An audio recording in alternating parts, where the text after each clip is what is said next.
Cuando Patty le dijo a su profesor de teatro que su padre quería acabar con ellos y que si no la veía durante un tiempo o le decían que se había ido de viaje, que no lo creyera. El hombre no le dio mayor importancia y pensó que solo era una exageración más de una adolescente enfadada con su padre y con el mundo en general.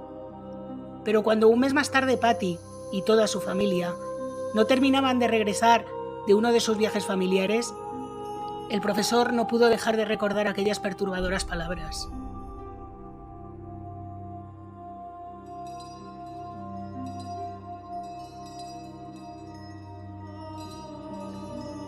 Hola a todos, yo soy Julia y hoy os traigo un caso clásico que estoy segura que casi todos conoceréis, pero es que se trata de una historia tan fascinante, delirante y particular que tenía que traerla al canal. En nuestro caso de hoy se junta el fanatismo religioso, el narcisismo, los conflictos familiares, los choques culturales y los problemas económicos en un cóctel fatal que acabó tremendamente mal, pero que solo pudo resolverse casi 20 años después gracias a la colaboración ciudadana. Si quieres saber más, sé bienvenido. Aprovecho para agradeceros que veáis mis vídeos y ya sabéis que si os gustan os podéis suscribir, dejarme un like, activar la campanita, comentar, compartir y todas estas cosas que vosotros ya os sabéis. Así que no me enrollo más y vamos con la historia. En el caso de hoy voy a romper un poco la estructura narrativa que suelo utilizar siempre y no voy a comenzar por el crimen. Voy a empezar desde el nacimiento y la infancia del protagonista porque creo que se va a entender todo mucho mejor si primero vamos conociendo cómo llegó este hombre a convertirse en el tipejo en el que se convirtió. Bien, nuestro protagonista de hoy se llama John Emil List y nació en Bay City, Michigan, el 17 de septiembre de 1925. Su padre, Johannes, había quedado viudo y con 3 hijos ya mayores cuando decidió volver a casarse con una prima suya de nombre Alma. Cuando Johannes tenía 64 años y Alma 38. Un año después de la boda nació su primer y único hijo, John Emil. Johannes y Alma habían dejado la ciudad a la que habían llegado sus padres procedentes de Alemania y se habían mudado a Bay City debido a que esta era una localidad floreciente que necesitaba mano de obra para el comercio de madera. Johannes trabajó durante un tiempo en este sector y ahorró lo suficiente para poder comprar una granja de más de 50 acres de terreno cultivable y así comenzar su propio negocio. Gracias a ello, la familia llevaba una vida más o menos acomodada y John Emil nunca tuvo que dedicarse al cuidado de la granja como era muy habitual en los niños de esta época. Por lo que contaron los que conocían a John, dicen que John fue un niño sobreprotegido al que no permitían jugar en la calle con otros niños por miedo a que se resfriara o se manchara, y el pobre John pasaba las tardes sentado en la cocina y leía mientras su madre cocinaba. La gente asegura que fue en ese momento cuando John desarrolló una visión del mundo como un lugar peligroso en el que había que tener mucho cuidado. Era un niño muy raro que, a pesar de las muchas precauciones de Alma, finalmente tuvo que dejar volar un poco, porque cuando comenzó la escuela secundaria tuvo que salir de esa burbuja en la que vivía en una escuela luterana donde le habían tratado siempre entre algodones, que además estaba nada a 5 minutos de su casa. Bien, como digo, tuvo que salir de esa burbuja, coger un autobús, que aquello era toda una aventura, para poder acudir a la escuela secundaria pública y así conocer otro mundo más allá de la granja y su pequeño barrio, digamos. Además de a la escuela secundaria, John asistía puntualmente a la iglesia luterana de la que toda la familia era devota seguidora y llevaban sus preceptos a rajatabla. Y John no iba a ser menos, casi diría que era el que más. Bueno, cuando John tenía 16 años, Estados Unidos entró en la Segunda Guerra Mundial, concretamente en el año 1941, y John vio cómo casi la mitad de sus compañeros optaron por graduarse antes de tiempo para unirse al ejército e ir a combatir a Europa.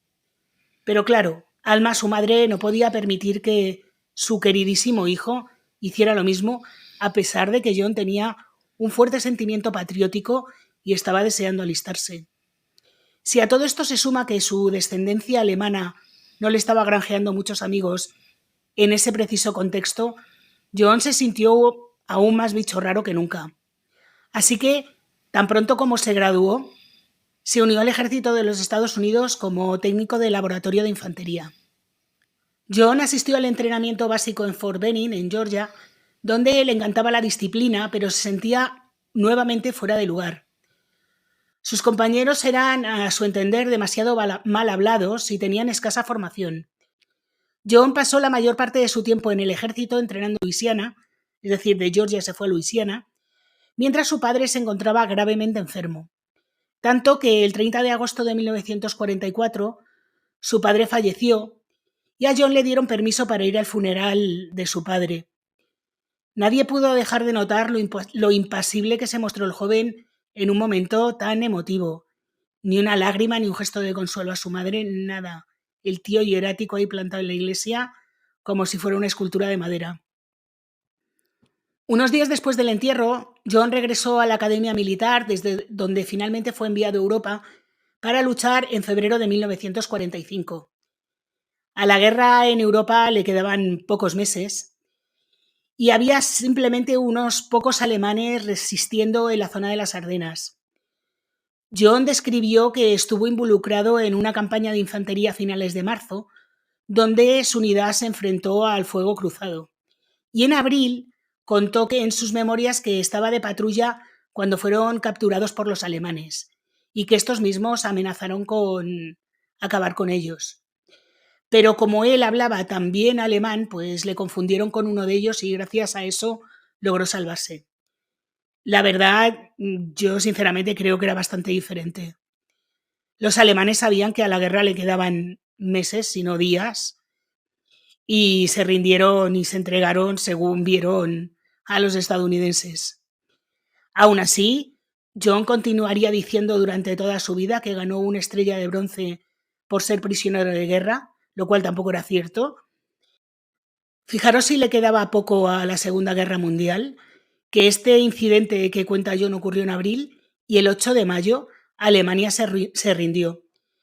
Estados Unidos entonces decidió trasladar sus tropas hacia el Pacífico, que aún estaba en guerra, y John se encontraba en un barco cuando Japón se rindió el 15 de agosto de 1945. Esto dejó a John en un barco rumbo a un país con el que ya no estaban en guerra, por lo que el barco cambió de rumbo y se fue a Filipinas, donde las tropas pasaron 8 meses cavando zanjas, mientras Estados Unidos llevaba a cabo el largo proceso de llevar otra vez a todos los soldados hasta casa. El soldado de primera clase John List regresó el día 22 de abril de 1946. Además de contar estas historias asombrosas de cómo había ganado sus medallas, también se negó a hablar de todo el resto de lo que había ocurrido en la guerra, en la que había estado un mes y medio, porque había desarrollado algo así como un estrés postraumático, aunque en aquella época esto no se conocía ni de lejos, pero bueno, él vino a contar una milonga parecida a esta. Una vez de vuelta en Michigan, John utilizó las facilidades que daba el ejército para sacar un título en contabilidad y inscribirse en el cuerpo de entrenamiento de oficiales de reserva del ejército, en el que alcanzó un rango de teniente en la reserva. Gracias a su título en contabilidad, consiguió trabajo en una prestigiosa firma en Detroit, nada más salir de la universidad. Pero en noviembre de 1950, su unidad en reserva del ejército tuvo que volver a combate, esta vez en la guerra de Corea. Sin embargo, John no llegó a ir a Corea porque con sus conocimientos de contabilidad fue destinado al cuerpo de contabilidad en Virginia. Mientras estaba en ese destino, John, en Virginia quiero decir, John y un amigo fueron a jugar a los bolos y allí conoció a una mujer llamada Helen Taylor, que era una viuda joven que había llegado allí para asistir al funeral de su esposo Marvin, que había muerto en la guerra de Corea. Helen todavía estaba de luto cuando su hermana Jean, que la había acompañado en el viaje, la animó a ir a jugar a los bolos también. Y en un principio, cuando Helen conoció a John, dijo, madre mía, este tío qué raro es. A ella el que le gustaba era el amigo con el que había ido John, que era mucho más extrovertido, simpático y una persona normal. Pero por lo visto el amigo estaba casado y no se lo había dicho a Helen. Y esto, claro, enfadó bastante a Helen, que se lo dijo a John y John la apoyó un montón porque a él, con lo recto y luteranísimo que era, esto le parecía un horror. Y así consiguió que Helen se fijara en él. De esta manera empezaron a salir juntos y a Helen le gustó que John la escuchaba un montón. Yo creo que John la escuchaba porque él no sabía muy bien qué decir. Era una persona que no sabía desenvolverse en situaciones sociales y claro, aquello de que la otra persona no parara de hablar pues le pareció como hecho a medida. Helen le contó que se había casado con Marvin cuando ella solo tenía 15 años y que enseguida tuvieron a su primera hija, Brenda, y que a este nacimiento le siguió el de su segundo hijo, llamado Kenneth, pero que el niño murió a los 6 meses. Luego tuvo 2 partos prematuros de niños que no sobrevivieron y aquella historia a John le dejó un poco impactado y decidió que tenía que hacer algo para protegerla. La vio como una persona muy frágil. Pero antes de que pudieran tomar la decisión de casarse, Helen le dijo que estaba embarazada. La verdad es que habían hablado sobre casarse, pero aún no se habían comprometido definitivamente, pero esto del embarazo aceleró las cosas. Helen además había aceptado convertirse a luterana, ella era metodista, y la pareja contrajo matrimonio en una ceremonia íntima el 1 de diciembre de 1951.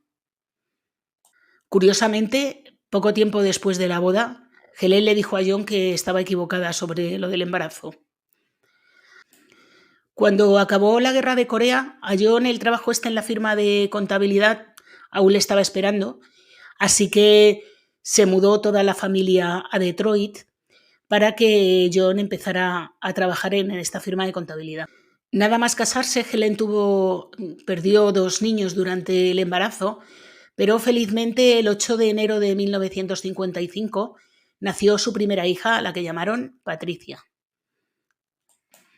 Al parecer, Helen no quería tener más hijos, pero John se negaba a usar ningún tipo de anticonceptivos cuando estaban juntos.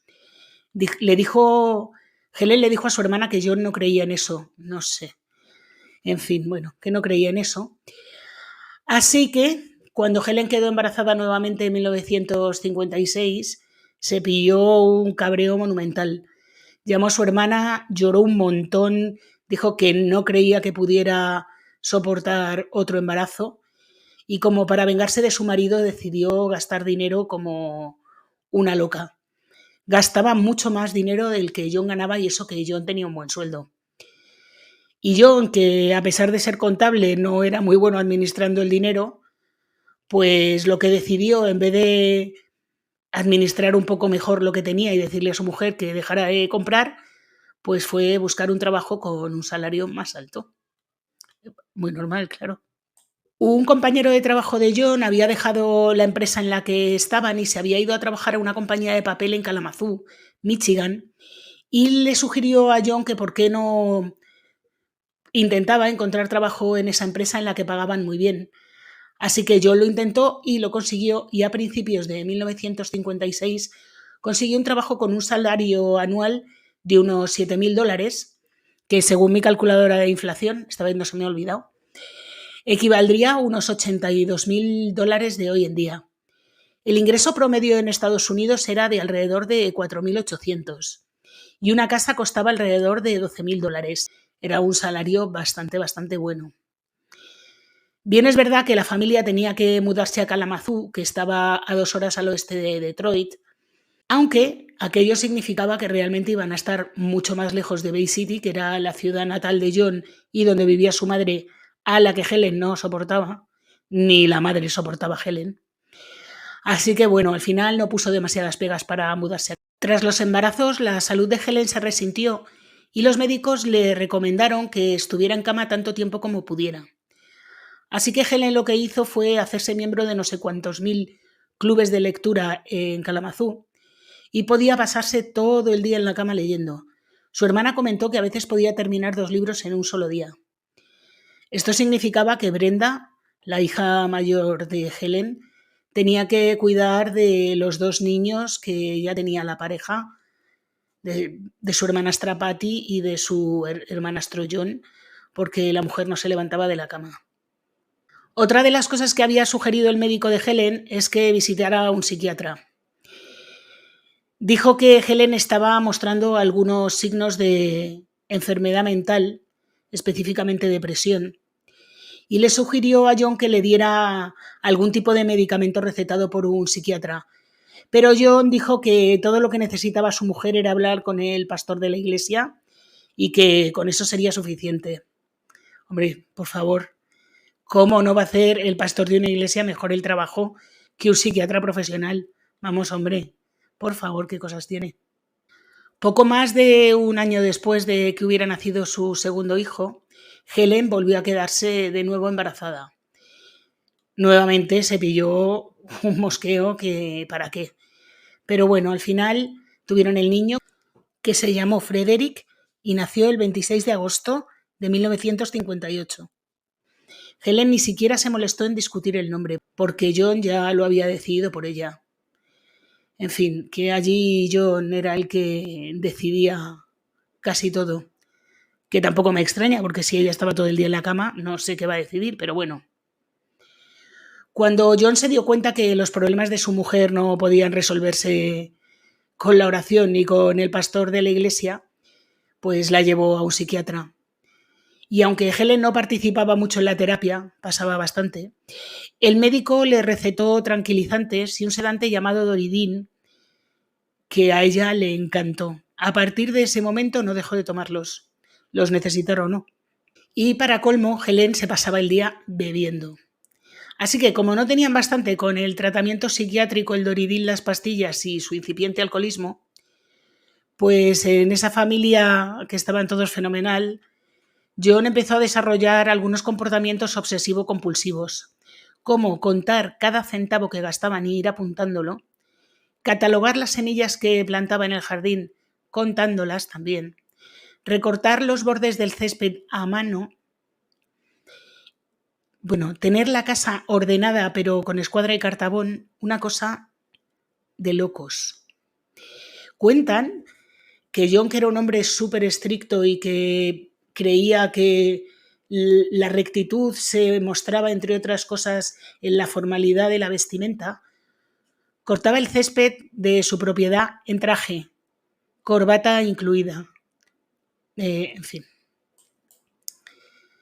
La parte buena de este comportamiento y de ser tan meticuloso es que gracias a él consiguió un ascenso y con él un aumento de sus ingresos hasta los $9.300 al año, que al cambio serían algo más de $100.000.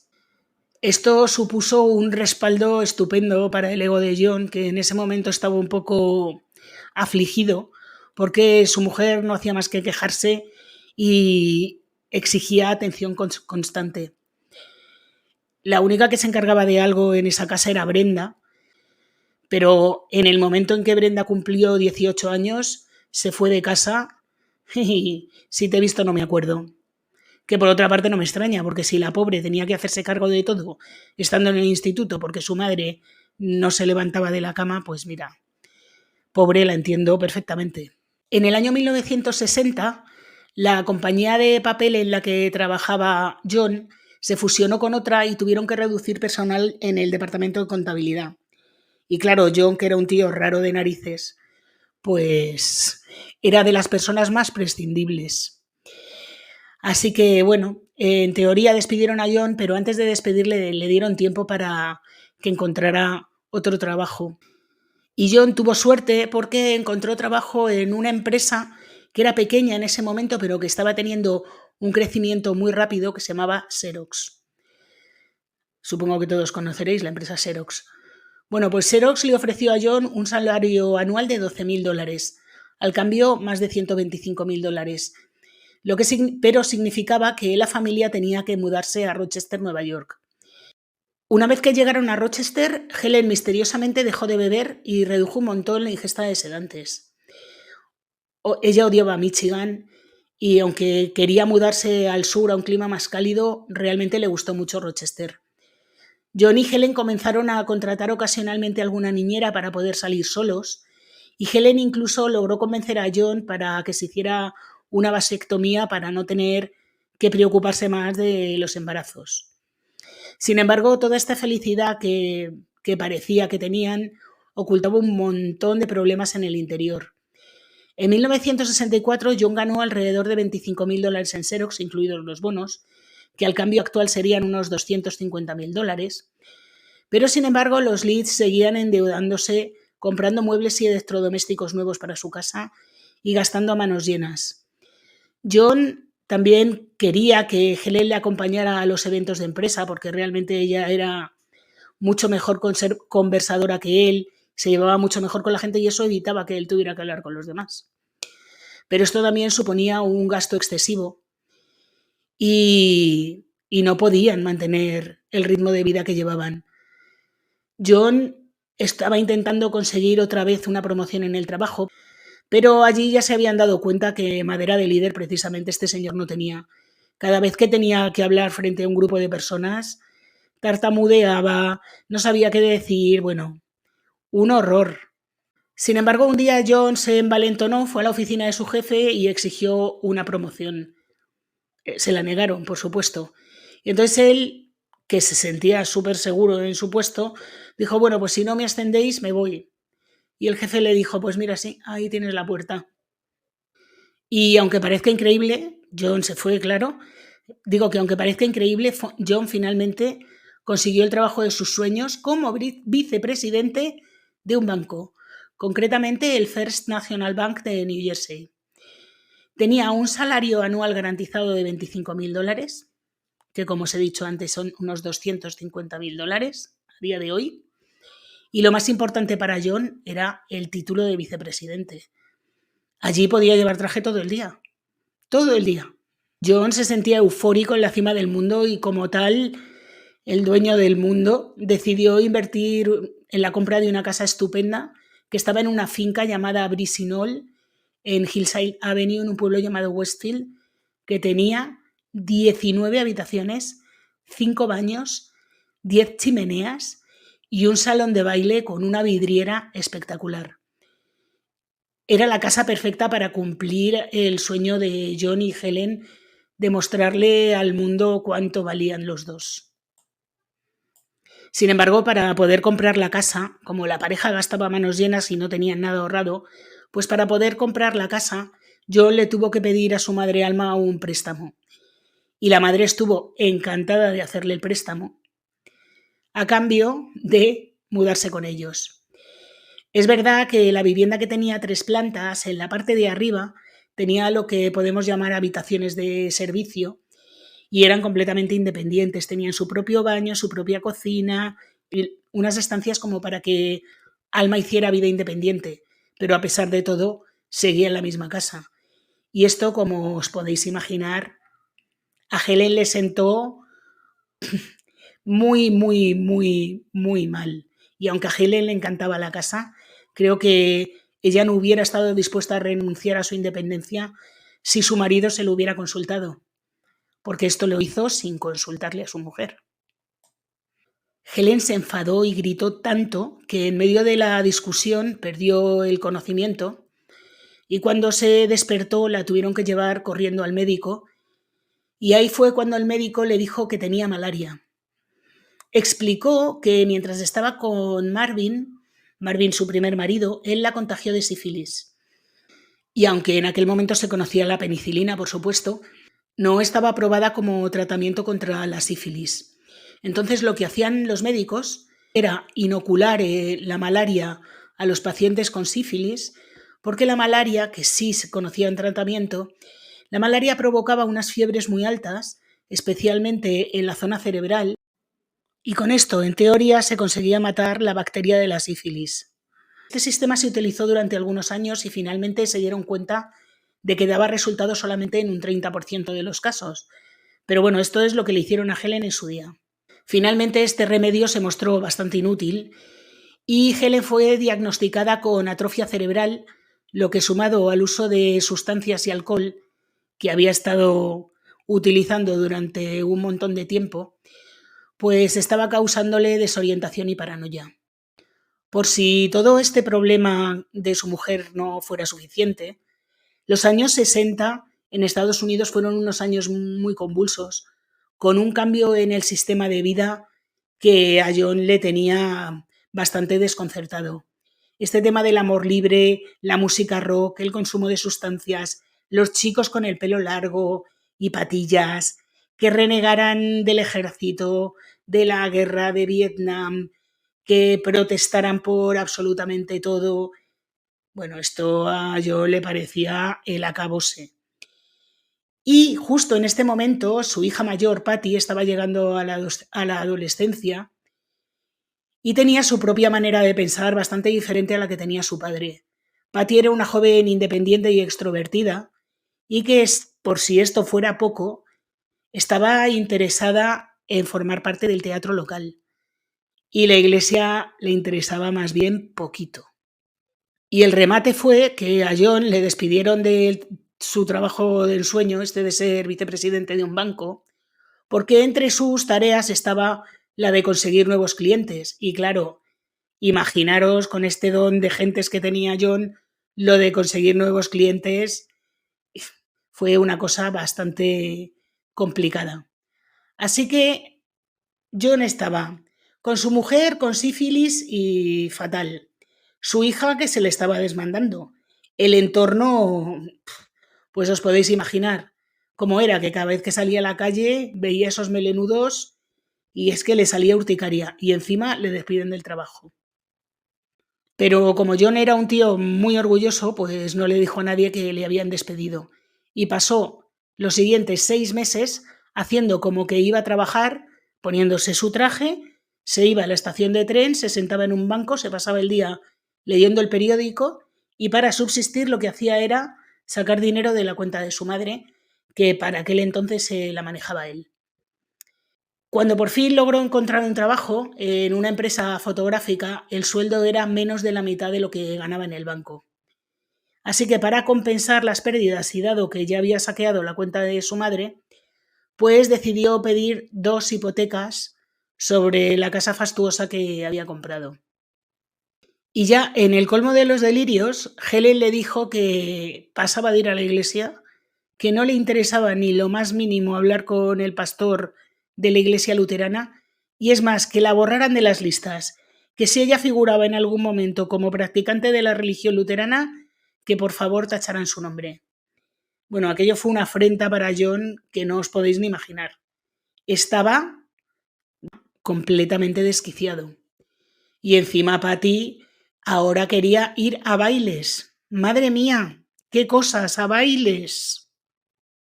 A pesar del infierno que vivían en casa, los 2 hijos de la pareja, John y Fred, estaban creciendo sin dar ningún problema. John era más extrovertido y le gustaban mucho los deportes, y Fred, sin embargo, era más callado y solitario y lo que le gustaban eran sobre todo los animales. Sin embargo, en la casa se estaba mascando la tragedia. En el año 1971, Helen prácticamente no le dirigía la palabra a nadie en esa casa, estaba todo el día en la cama y hasta arriba de pastillas. Y por si esto fuera poco, el padre apenas había conseguido ganar dinero y tenía las 2 hipotecas que pesaban sobre la casa que las iban a ejecutar de un momento para otro, con lo cual les iban a echar de esa casa. Y como John ya no sabía de dónde sacar más dinero, lo que hizo fue poner a trabajar a sus 2 hijos mayores. Así que John y Patty, cuando salían del colegio, iban a un trabajo a media jornada. Sin embargo, John, que nunca tenía la culpa de nada, todo era culpa siempre de los demás, comenzó a pensar en su familia como unos parásitos que se alimentaban del dinero que él ganaba, que era nada. Y creía además que sus hijos estaban siendo criados en un mundo apocalíptico y que la falta de fe que tenían iba a causar la desaparición de la especie humana en su conjunto. En fin, unas paranoias delirantes que este señor... En fin. Con todo esto en su cabeza, en la noche del 5 de noviembre, John sentó a sus hijos en la mesa de la cocina y les instruyó para que se prepararan para morir. así tal cual se lo dijo. Les dijo que iban a morir pronto y que si preferían ser enterrados o cremados. Los chavales no le hicieron mucho caso a su padre, que ya sabían que estaba un poco cucú, pero Patty se quedó bastante trastornada con lo que había dicho su padre, porque le vio muy serio. Así que después de la cena tenía un ensayo del grupo de teatro y le comentó a su profesor lo que ella creía que había dicho su padre. Ella pensó que su padre, que lo que se podía traducir de lo que había dicho su padre es que iba a acabar con toda su familia. El profesor de teatro, que se llamaba Edwin Liliano, no le hizo mucho caso porque pensó que era cosa de adolescentes. Pero Patty insistió en que si su padre alguna vez decía que se iban a ir, seguramente sería porque ya no les iban a ver más. El profesor no podía creer lo que estaba escuchando y pensaba que Patty lo único que quería era un poquito de atención. Y como sabía cómo estaban las cosas en casa, pues dijo, va, voy a acompañarla a casa a ver si la tranquilizo. Y con esto pues pasa todo. Unos días después, John ya lo tenía todo planeado. Había planificado hasta el más mínimo detalle. Leyó el periódico de la mañana, que solo traía malas noticias. Habían estrenado Jesucristo Superstar, habían prohibido las oraciones en los colegios. Bueno, un hecatombe estaba sobre sus cabezas. Así que cuando los niños se fueron al colegio, cogió del escritorio el arma de fuego, apuntó a su mujer que estaba en la cocina desayunando en la cabeza y apretó. La fuerza hizo que Helen cayera al suelo e hiciera ruido, así que no tuvo más remedio que subir corriendo hasta donde estaba su madre, en el tercer piso, por si a ella se le ocurría bajar por si había oído algo. Nada más entrar en el apartamento de su madre, le hizo exactamente lo mismo que a Helen. Luego la arrastró hasta la despensa, la tapó con unas toallas y limpió la sangre.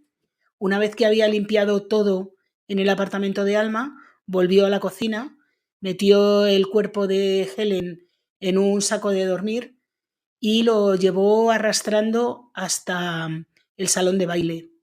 Luego, por supuesto, limpió la sangre, no vaya a ser que hubiera algo desordenado.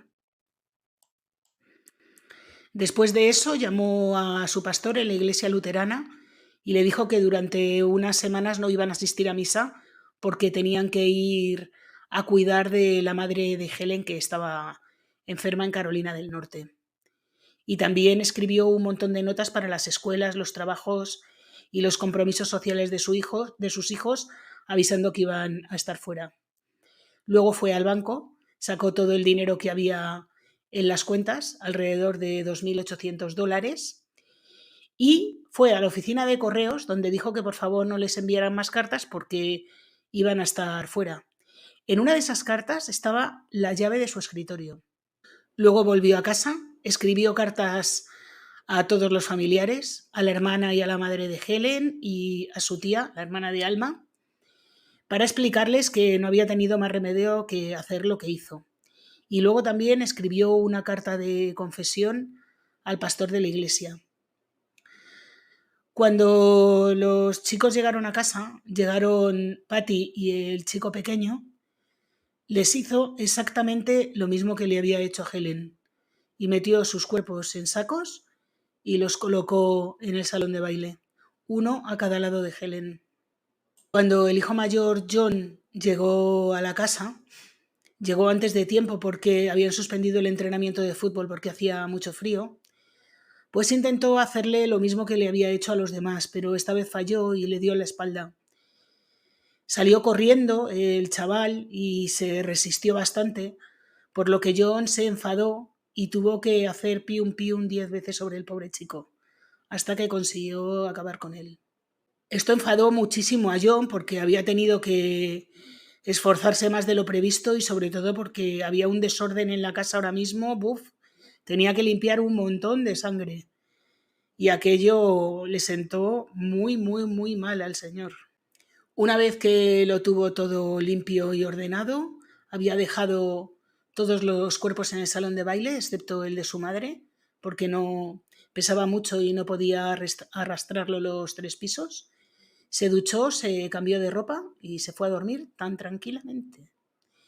Dijo mucho tiempo después que era uno de los días de su vida en los que mejor había dormido. Os voy a leer un trozo de la carta que John le escribió al pastor de la iglesia porque es que no tiene desperdicio.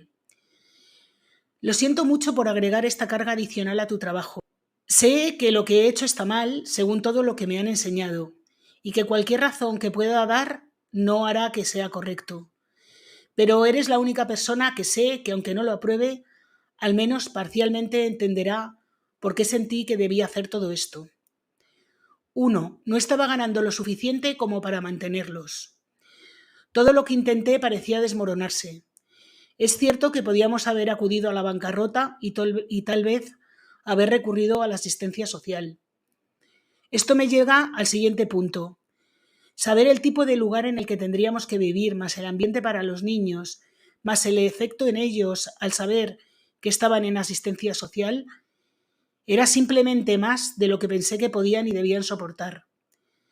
Sé que estaban dispuestos a reducir gastos, pero esto implicaba muchísimo más que eso. Con Patty, tan decidida a entrar en la actuación, también temía que esto podría hacer que no continuara siendo cristiana. Estoy segura que ese ambiente no la habría ayudado. Y encima Helen, que no quería ir a la iglesia, sabía que esto dañaría también la asistencia de los niños. Así que eso es todo. Si uno solo de estos hubiera sido la condición, podríamos haber salido adelante, pero todo junto era demasiado. Hasta aquí la carta. Yo alucino, de verdad. O sea, que la razón para hacer lo que hizo fue que se habían quedado sin dinero y Helen había dejado de ir a la iglesia. Y que a lo mejor los niños también algún día dejaban de ir y que si en ese momento morían, pues entonces sí que irían al cielo. Pero si lo hacían después, pues ahí ya no se sabe. Continuó la carta diciendo que mató a su madre porque no quería que ella se disgustara con lo que había pasado y porque sabía que ella también iba a ir al cielo. Y lo más alucinante de todo es que dejó toda la información detallada de lo que quería que hicieran con cada uno de los cuerpos y cómo había que preparar el funeral y, o sea, todo, lo dejó todo organizado en esa carta. Alucinante. Luego firmó la carta, la dejó en el escritorio y le puso una etiqueta que ponía carta al reverendo Ray Winkle. Y junto a ellas estaban las cartas del resto de miembros de la familia, que le dijo al pastor que se encargara él de repartir. Volvió a meter las armas otra vez en el cajón y la llave cerró y esperó a que en el correo llegara la llave para que no destrozaran los cajones al revisar la casa, que también hace falta ser idiota. Bueno, el caso es que a la mañana siguiente John tomó un desayuno ligero, cogió algunas cosas que había en la casa, como la Biblia y algo de ropa y el dinero en efectivo. Bajó el termostato de la casa, dejó las luces encendidas, dejó música clásica en un hilo musical que tenían por toda la casa, se subió a su Chevy Impala, que tenía además el tubo de escape roto, y se fue. Como le había dicho a todo el mundo que se habían ido, disponía de tiempo. Pero cuando ya había pasado un mes, el profesor de Patty empezó a ponerse bastante nervioso por lo que le había dicho la chica, porque es que un mes era mucho tiempo para que estuvieran fuera. Y sobre todo porque Patty era una persona súper amigable, súper social, que escribía continuamente cartas y llamaba por teléfono a sus amigos y no habían tenido noticia de ella en un mes. Así que el profesor intentó que la policía fuera a la casa, pero no le hicieron mucho caso. Así que intentó otra estrategia. Él y una profesora fueron hasta la casa, haciendo el mayor ruido posible como si estuvieran intentando entrar, y los vecinos que lo vieron llamaron a la policía. Y cuando llegó la policía les dijeron, mira, pasa esto, estamos bastante preocupados, a ver si podéis mirar si pasa algo. Y la policía dijo, mira, no podemos entrar, pero podemos ver a ver si hay alguna puerta que esté abierta o algo y mirar. si hay algo. Así que la policía intentó encontrar alguna puerta abierta y la encontró. Nada más entrar, que estaban las luces, ya algunas se habían apagado incluso, nada más entrar notaron un olor bastante raro. Siguieron un poco el rastro del olor y llegaron hasta el salón de baile, donde encontraron los cuerpos de Helen y los 3 niños, y siguieron mirando por toda la casa, y cuando llegaron al tercer piso encontraron a Alma en el suelo de la despensa tapada con toallas. Al continuar con el registro de la vivienda encontraron la carta dirigida al reverendo y por supuesto la abrieron y leyeron todo el contenido y se quedaron bastante pasmados, la verdad. 2 días más tarde encontraron el coche de John en el aparcamiento del aeropuerto John Fitzgerald Kennedy de Nueva York. Como nadie con el nombre de John List estaba registrado entre los pasajeros que habían cogido vuelo durante esos días, supusieron que John había volado con identidad falsa, aunque también podía ser que John hubiera dejado el coche allí para confundirles, que fue efectivamente lo que hizo. Tenían claro que John había salido del estado, lo que significaba que la policía tenía que involucrar al FBI. Por eso se emitieron órdenes federales contra John por huida y se sumaron a las órdenes que había contra él en Westfield. En el tarjetón este de Se Busca lo describieron como un hombre de 46 años, 1,83 de estatura, aproximadamente 82 kilos, cabello castaño canoso y ojos marrones. Y dijeron que tenía una cicatriz detrás de la oreja y 2 cicatrices a cada lado del abdomen. Le pusieron entre los criminales más buscados del país y allí estaría en esa lista durante 18 años. Como anécdota os diré que el 30 de agosto de 1972 la casa de los List se quemó. Los coleccionistas de souvenirs del True Crime se habían llevado absolutamente de todo esa casa. El buzón, los números de la casa, el llamador, los pomos de las puertas, bueno, se habían llevado absolutamente todo. La casa estaba desvalijada por completo. Después de que John List dejara el coche en el aeropuerto, caminó hasta una estación de tren desde donde viajó hasta Michigan y luego a Denver, Colorado. Una vez allí se alojó en un motel y pidió una nueva tarjeta de la Seguridad Social. Se registró en la habitación como Robert Peter Clark, cogió el nombre de un antiguo compañero de universidad y se puso de fecha de nacimiento el 26 de abril de 1931. Es decir, se hizo 6 años más joven. Con los $2.800 que tenía compró un pequeño remolque y lo aparcó en un parque de caravanas en Denver y se pasaba los días leyendo los periódicos locales, libros y por supuesto la Biblia. También tenía un pequeño televisor en blanco y negro en el que veía las noticias. Vivía una vida de lo más simple con los escasos ahorros que tenía y sabía que pronto iba a tener que encontrar un trabajo.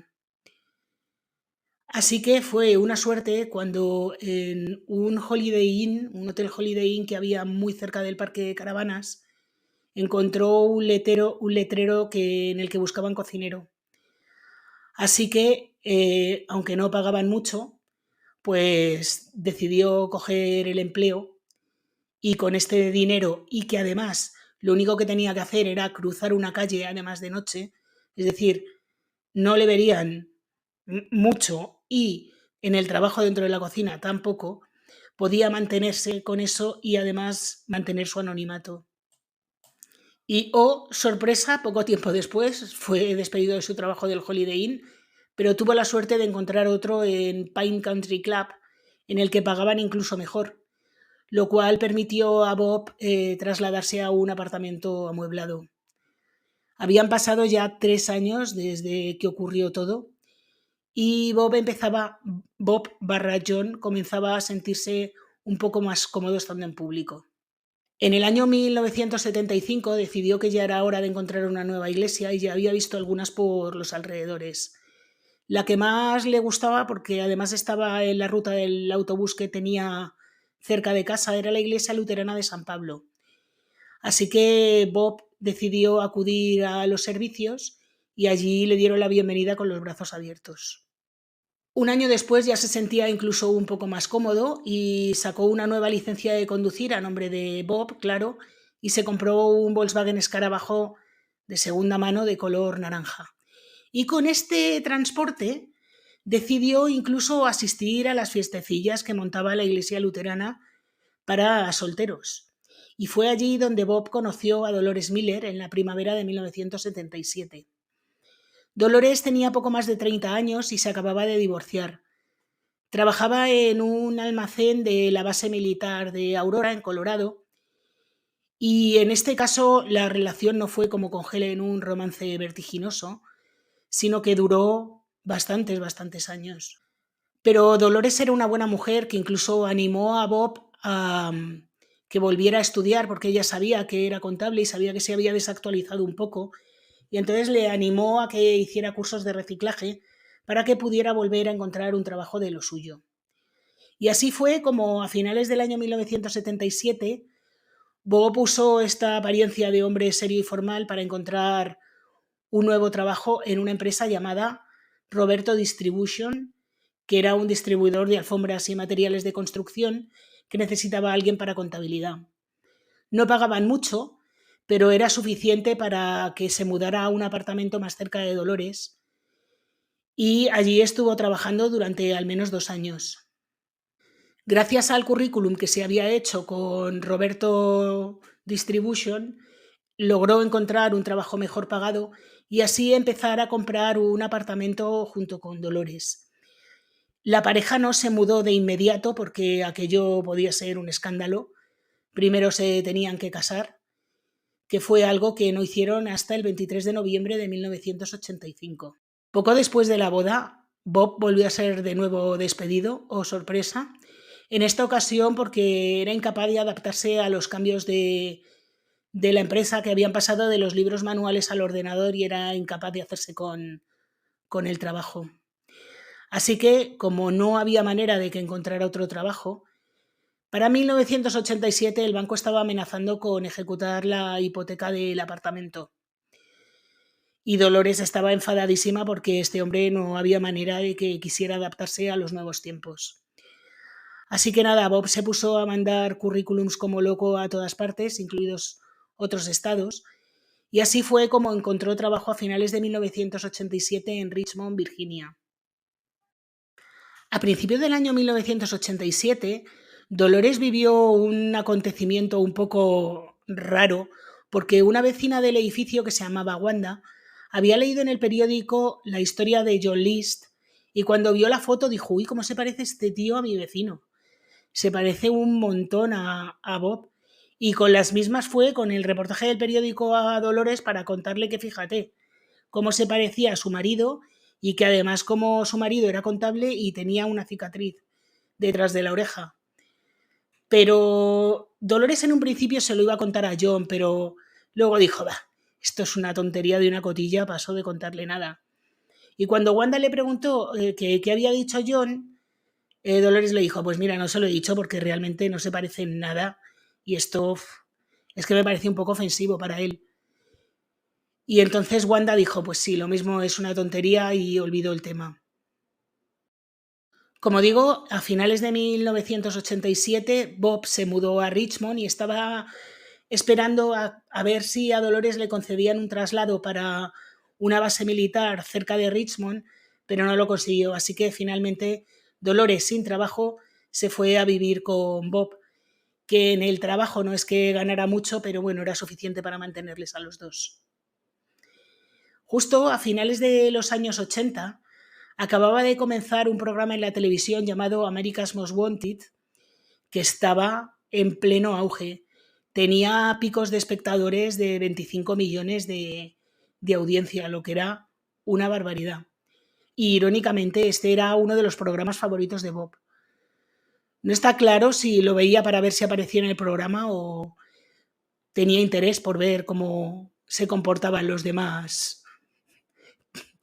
criminales, pero bueno, el caso es que le gustaba mucho. El 21 de mayo de 1989, Dolores y él fueron a un evento social de la iglesia, por lo que no pudieron ver el episodio. Si hubiera estado en casa, podía haber visto la historia que el programa contaba sobre él y haberse puesto sobre aviso, pero no fue así. Su programa fue visto por 22 millones de espectadores. Uno de ellos fue Wanda Flannery, la vecina aquella que dijo: ¿y cómo se parece este a mi vecino? Pues cuando vio la foto dijo: este es mi vecino Bob. Y enseguida llamó a un teléfono que era, por si os interesa, el 1-800-CRIME-89. Y además les pudo dar la dirección porque Dolores le había dejado una dirección a Wanda cuando se mudaron. Este programa lo hizo especialmente bien porque no solo enseñó las fotografías de John List, sino que habían hecho un busto en arcilla con un investigador y además artista plástico que investigaba cómo podía envejecer la gente y hizo un busto que se parecía, pero no os podéis imaginar lo que se parecía a John List. Incluso fue capaz de adivinar el tipo de gafas que llevaría en la actualidad John List / Bob. Así que la policía rápidamente se presentó en la casa de Dolores, que estaba sola, no estaba John, que estaba en el trabajo. Así que un agente se quedó con Dolores y otros fueron al trabajo de John. Según apareció por la puerta, le dijeron: ¿eres John List? Él dijo: no. Le dijo: vale, acompáñanos. Cuando salió le tomaron las huellas dactilares y claro, efectivamente, aquel era John, aunque él siguió negándolo, pero no os podéis imaginar con qué ímpetu. A la única persona que fue capaz de reconocerle que él era John fue a la hermana de Helen, Jean, que viajó hasta Nueva Jersey para hablar con él en persona. Y él finalmente dejó de lado su fachada de Bob Clark. Y cuando se encontró cara a cara con su cuñado, dice que dejó ir todo el odio que tenía y le abrazó, dejó atrás el resentimiento y lloró, por lo visto, como una magdalena. Y cuando finalmente se sentaron, ella le preguntó que por qué lo había hecho y él respondió: no había otra manera. Dice: ¿pero por qué? Dice: nada, simplemente tenía que ser así y punto. John, después de 18 años, todavía creía que había salvado a su familia de esta manera. No tenía remordimientos y, aunque hablaba abiertamente con la hermana de Helen fuera de la sala de visitas, él seguía manteniendo que era Bob Clark. Y esto fue algo que mantuvo incluso en la audiencia por la libertad condicional y la fianza. No fue hasta el 16 de febrero de 1990 cuando su abogado anunció que sí, que reconocía ser John List. Y esto era porque ellos sabían que era imposible ganar el juicio si seguían manteniendo que él no era John List. La primera estrategia de John en el juicio era intentar que desestimaran la carta de confesión dirigida a su pastor, porque esto en teoría era una comunicación privilegiada, pero no fue tenida en cuenta. Luego intentaron alegar locura y tampoco funcionó. El 12 de abril de 1990, un jurado encontró a John Emil List culpable de los 5 cargos y, dado que no había pena capital, le sentenciaron a 5 cadenas perpetuas consecutivas sin posibilidad de condicional. El juez aseguró que John Emil List será eternamente sinónimo de conceptos como egoísmo, horror y maldad. Hay una cosa en este caso de la que se ha hablado muy poco, y yo no veo, realmente cuando se habla de este caso, no se habla de Dolores. Y a mí esta mujer me da bastante pena. Cuando acabó el juicio, Dolores vendió su casa y la casa que habían comprado en Richmond y se mudó a Maryland junto con toda su familia. En el año 89, un año antes de que le condenaran, se divorció de él y desde entonces no ha vuelto a salir en los medios. Pero cuando le detuvieron, ella dio una rueda de prensa defendiéndole, como no os podéis imaginar, diciendo que él no era John List ni de lejos y que ella confiaba plenamente en su marido y que nunca creería que fuera capaz de hacer eso. Aunque luego, claro, él confesó, así que... John List, por su parte, murió el 21 de marzo de 2008 a los 82 años. Nadie reclamó su cuerpo y cuando la prisión intentó contactar con Dolores para preguntarle si quería recoger su cuerpo, Ella ni siquiera contestó. Así que cremaron sus restos y fueron enterrados en un cementerio local. Irónicamente, esto es muy bueno, la vidriera del salón de baile donde John Lees dejó los cuerpos, pues resulta que esa vidriera era obra de Tiffany's, del fundador de la famosa joyería, y estaba valorada en más de $100.000 de la época. Ese dinero habría servido para pagar todas las hipotecas y para acabar con todos los problemas económicos que se cernían sobre la familia. Una pena, la verdad. Si hubieran vendido la casa sabiendo lo que valía esa vidriera, nada de esto habría pasado y yo no os estaría contando esta historia. Y bueno, hasta aquí el caso de hoy, que sé que ha sido largo. Espero que os haya gustado, a mí me encanta este caso. Si es así, por favor, dadme un like, suscribiros, activar la campanita, comentar, compartir y todas estas cosas que vosotros ya os sabéis, pero que a mí me ayudan un montón. Y bueno, como subo vídeo todos los viernes, hasta la semana que viene.